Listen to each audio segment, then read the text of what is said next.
Hello lads, it's been a while.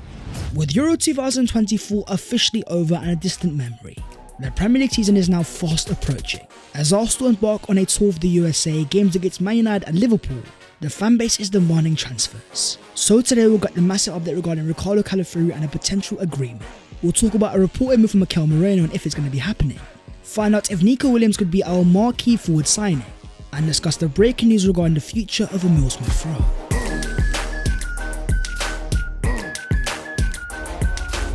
Yo, what is going on guys? My name is Baz14, welcome back to your boys channel, and I am still here, I am still alive and kicking. And look, let's have a real talk for a second. Over the past 4 years of making Arsenal content, I've tried to remain as consistent as possible.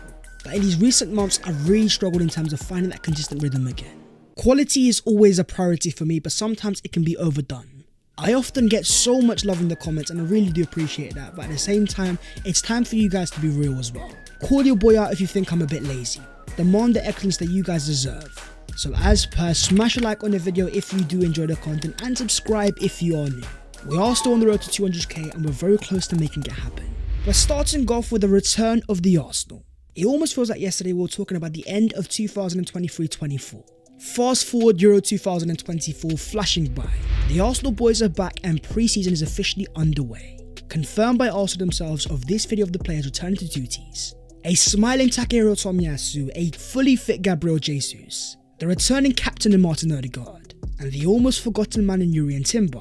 None were involved in Euro 2024, but one player that was William Saliba, starring for France at the highest possible stage and making the UEFA team of the tournament. In a year that he played every single game in the Premier League alongside every game in Euro 24. Yet another glowing reference and a career of William Saliba that keeps on getting better.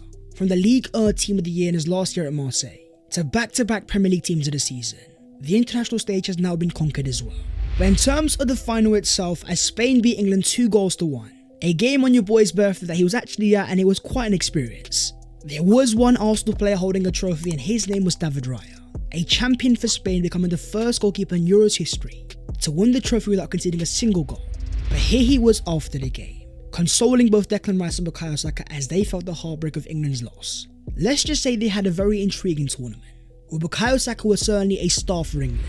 First in terms of shot creating actions and dribbles completed, alongside 6 open play chances, 7 crosses completed and 12 passes to the opposition box. This was a tournament where England fans started to realise, as much as the media hypes Phil Foden up, the one that really turns up when it matters the most, thrives no matter whatever pressure he's under, is the Arsenal star boy Bukayo Saka. Finally ending a long 2023-24 season, where Saka played over 4,500 minutes. He deserves a rest just as much as Declan Rice. Heartbroken alongside Bukayo Saka, the idea of being only 1 win away from a Premier League title, then only 1 win away from the Euros. Rice's tournament was even more fascinating. In a tournament where Spain's Rodri won the best player of the tournament, Declan Rice actually completed more passes forward and more dribbles, won more tackles and duels, alongside making more interceptions and clearances. But this was not the Rice of Arsenal. Without the quality of a Martin Odegaard profile, a player able to drop off and help Rice in the build-up phase, Rice often found himself isolated, lacking passing options to break the lines. We've seen a lot of poor narratives post this tournament. Rice can't pass forwards, Rice can't play as a number 6, despite 2 of the top managers in world football, Mikel Arteta and Pep Guardiola, both willing to spend over £100 million on him. There was though some breaking news after the tournament, that after 8 years in charge, Gareth Southgate was leaving, which of course is very intriguing for Benjamin White, with Southgate's assistant Steve Holland also leaving his role, the man that reportedly had a clash with Ben White. Under a brand new manager, Benjamin White would definitely make a return. But for Arsenal themselves, they now face a different problem, with the likes of Saka, Saliba and Rice all making it deep into the tournament. The question falls on how they're going to fit back in. As Simon Collins says, Arsenal are expecting players back at different stages of pre-season due to Copa America and the Euros, with the next batch of players due back those who went out in the group stage. It's hoped they can return before Arsenal fly to the USA on Sunday. After that, Arsenal welcome back players that were limited in the last 16 and quarterfinals, such as Kai Havertz, with those involved in the final, Ramsdale, Saka, Raya and Rice, not expected until after the tour of the USA. Arsenal have a tricky start to the year with many difficult away games. Without a fully sharp Declan Rice, it could be a chance for Thomas Partey, who after a full summer of recovery and no international duties, is back in full Arsenal training ahead of the season. It looks like there's been a change in terms of his future, despite initial reports that Partey was set to leave Arsenal. As James Bench says, from what I understand about Thomas Partey's situation, he intends to stay the final year of his contract. Everyone talks about Saudi Arabia, but there's been no conversations with PIF so far, and no offers from any other Saudi clubs, earning over £250,000 a week. A move to Europe for Partey is very unlikely, but looking into a market without a lack of top number 6s available, alongside the idea of Partey having experience of playing under Mikel Arteta, not needing any time to adapt, unless a player of high quality becomes available, Thomas Partey staying at Arsenal may just be sensible. Moving on though to Arsenal's agreement. It's been a very weird window as an Arsenal fan. When looking at this time last year, the idea of Timber, Havertz and Rice all being signed, we are now approaching the end of July and Arsenal have not made a single signing. Of course you've got fans that are starting to worry, but the club themselves are making their move and they have identified a target. We of course are talking Riccardo Calafiori, a full Italian international that thrived in Euro 2024. In all of Serie A last season, Calafiori ranked highest in terms of possession won, aerial duels won, interceptions, and most assists for a defender with 5. Arsenal having interest is not a surprise, but when it comes to signing Italian players out of Italy is always a bit difficult, with Juve also having strong interest. The failed pursuits of Manuel Locatelli, the Calafiori case is different, because as Fabrizio Romano confirms, Riccardo Calafiori wants to join Arsenal and he is crazy for Arsenal, with even Gianluca Di Marzio saying, Calafiori's mind is only at Arsenal. Chelsea tried to get him but the player said he only wants Arsenal. That's why it was no surprise to hear from Fabrizio Romano that Arsenal have agreed terms on Riccardo Calafiori's contract until June 2029, with Arsenal Bologna discussing over the fee. The request remains around €50 million. A green light from the player and a fully agreed contract. Calafiori wants to come to Arsenal, and after enjoying his holiday swimming with the Sharks, he's recently posted a return to individual training.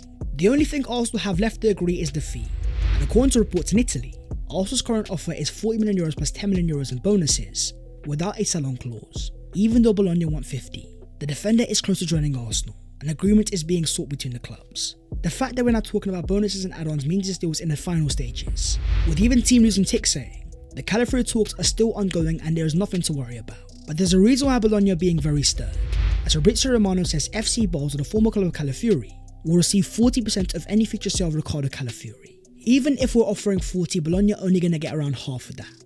A crazy clause that is making the deal drag now.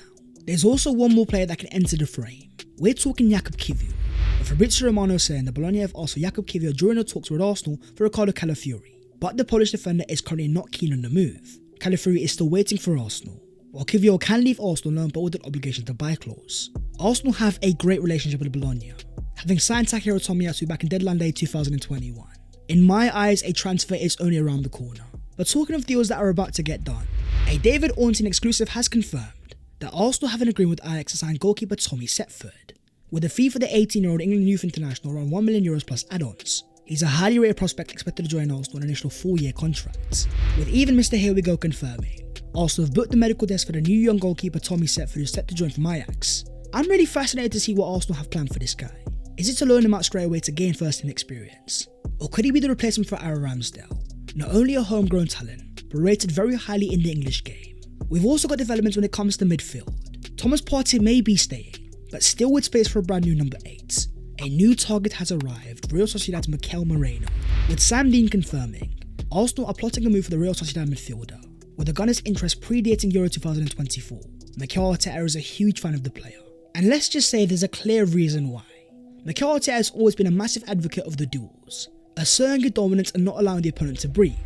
In terms of Moreno last year, he actually won more duels than any other player in Europe's top 5 leagues, a whopping 326. Despite previously flopping at Newcastle United, he's had 6 fantastic years back in Spain, over 240 Real Sociedad appearances, now on the peak of his powers at 28 years of age. A very important factor because of this report from James Bench.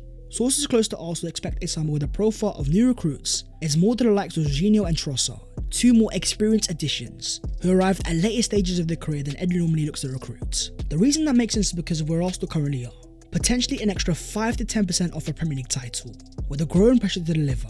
Experienced players factually take less time to adapt. The impact is more likely instant. But what's happening in terms of the forward department?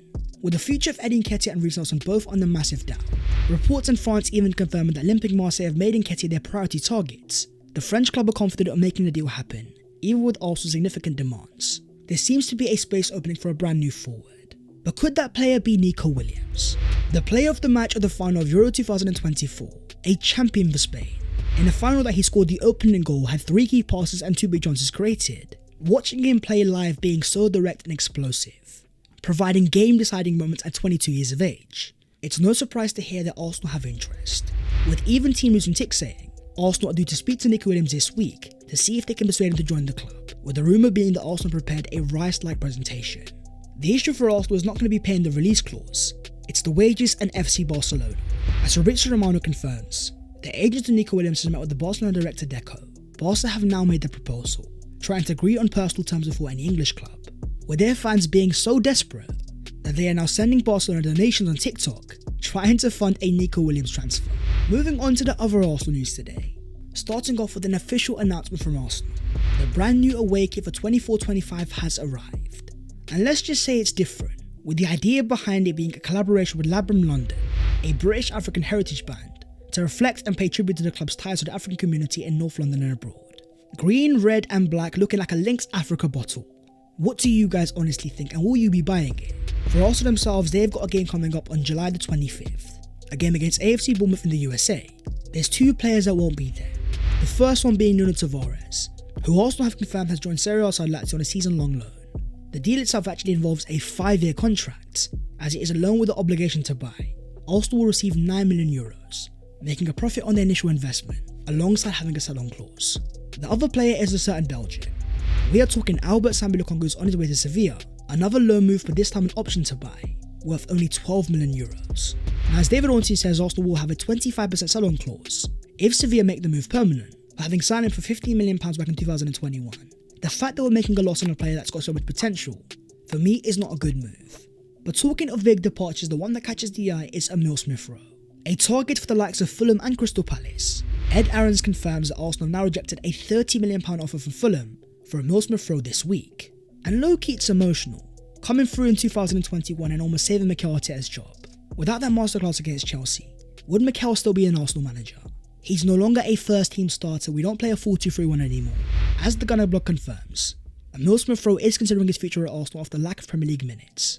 The club are keen to respect his wishes, and if Arsenal do agree to sell, it will be in part to help Smith-Rowe's desire to play first-team football. Sometimes in football it's okay to let go. Allow that player to thrive in a more suited environment. The fact that Smith-Rowe has Premier League teams after him is perfect. Teams that have the most money in all of Europe, allowing Arsenal to get the best deal possible. And here's where things get even more interesting. Fabrizio Romano confirms that Crystal Palace are now also set to bid for Emile Smith-Rowe. Fulham had the proposal rejected last week and Palace are now set to try. Oliver Glasner really wants it. In terms of the fee, according to Alex Crook, Palace are offering a £30 million offer, with Arsenal looking for around £35 million. That is the video there and there though, so hopefully you guys have enjoyed. If you have, don't forget to smash a like on the video and also subscribe to the channel if you are new. If you want to follow your boy on all of his social medias, then the links are down in the description. But that was the latest episode of the Transfers FC, and it feels great for your boy to be back. I've missed you guys so much, and now with the tour of the USA around the corner, your boy is going there, and hopefully there's a lot of intriguing things to talk about and discuss on this very own channel. So as per, take care, and I'll see you next time. Peace.